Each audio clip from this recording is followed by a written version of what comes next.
थोर आधुनिक मराठी संत व समाजसुधारक म्हणजे संत गाडगेबाबा. त्यांचा जन्म शेनगाव तालुका दर्यापूर जिल्हा अमरावती येथे झाला. त्यांच्या वडिलाचे नाव झिंगराजी जानोरकर व आईचे नाव सगुबाई असे होते. आईवडिलांचे ते एकमेव अपत्य असल्याने त्यांचे नाव आईने डेबूजी असे ठेवले. त्यांचे वडील पिढीजात परीट म्हणजे धोब्यांचा व्यवसाय करत. बालपणातच डेबूजीच्या वडिलांचे म्हणजे झिंगराजींचे व्यसनाधीनतेमुळे निधन झाले. डेबूजींचे पुढील बालपण हे गुरे राखण्यात आणि भजन करण्यात गेले. लहानपणापासूनच ते जातीभेद, हिंसात्मक कुलधर्म, चालीरीती मानत नसत. 1892मध्ये त्यांचा कुंताबाईंशी विवाह झाला. त्यांना आलोका, मुद्गल, कलावती व गोविंदा अशी 4 अपत्ये होती. परंतु आलोकाखेरीज 3 अल्पवयीन ठरली. 1905 पासून डेबूजी बाबांनी स्वतःला लोकसेवेसाठी वाहून घेतले. संसारत्याग करून ते साधकावस्थेत तीर्थयात्रा करीत फिरत होते. समाजातील कमालीचे अज्ञान, अनिष्ट चालीरीती व अंधश्रद्धा पाहून त्यांनी निरपेक्ष लोकसेवेचे व लोकशिक्षणाचे व्रत स्वीकारले. डेबूजींना लहानपणापासूनच भजन कीर्तनाची आवड होती आणि वृत्ती ही धार्मिक व परोपकारी होती. गुजरात, कर्नाटक, आंध्र प्रदेशच्या काही भागात व महाराष्ट्रात त्यांनी कीर्तने करून लोकजागृती केली.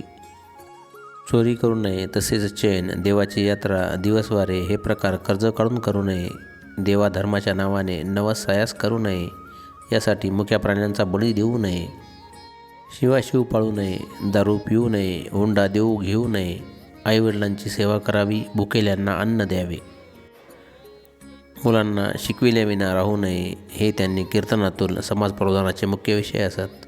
गोपाला गोपाला देवकीनंदन गोपाला असा गजर ते मुद्द्याचे शेवटी करत व त्यात श्रोत्यांनाही सामील करून घेत.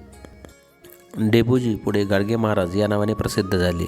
अंगावर पाटकी गोधडी आणि हातात गाडगे व एक काठी असा त्यांचा वेश होता. त्यामुळे ते गाडगेबाबा गोधडे महाराज या नावानेही प्रसिद्ध होते. त्याशिवाय प्रदेश परत्वे ते चिंदेबुवा, लोटके महाराज, चापरेबुवा, वट्टी साधू इत्यादी नावानेही प्रसिद्ध झाले.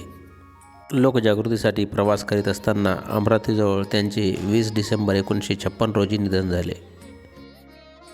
वांद्रे, मुंबई येथील पोलीस केंद्रात 8 नोव्हेंबर 1956 रोजी झालेले त्यांचे अखेरचे कीर्तन ठरले. अमरावती येथे त्यांची समाधी आहे. संत गाडगेबाबांचा त्याग, कीर्ती आणि कार्य पाहून अमरावती येथील विद्यापीठास त्यांचे नाव देण्यात आले आहे. मानवसेवा हीच खरी ईश्वर सेवा आहे, असे त्यांचे मानवतावादी व समाजवादी तत्त्वज्ञान होते. देवळाच्या बाहेर राहून आपल्या पाया पडून न घेता ते भक्तांची सेवा करण्यात धन्यता मानित. स्वच्छता, प्रामाणिकपणा, भूतदया यावर त्यांचा विशेष भर होता. संत तुकाराम महाराज आमचे गुरु आहेत व माझा कोणीही शिष्य नाही, असे ते म्हणत. व्हिडिओ आवडल्यास लाईक आणि शेअर करा. चॅनलला सबस्क्राईब करा. धन्यवाद.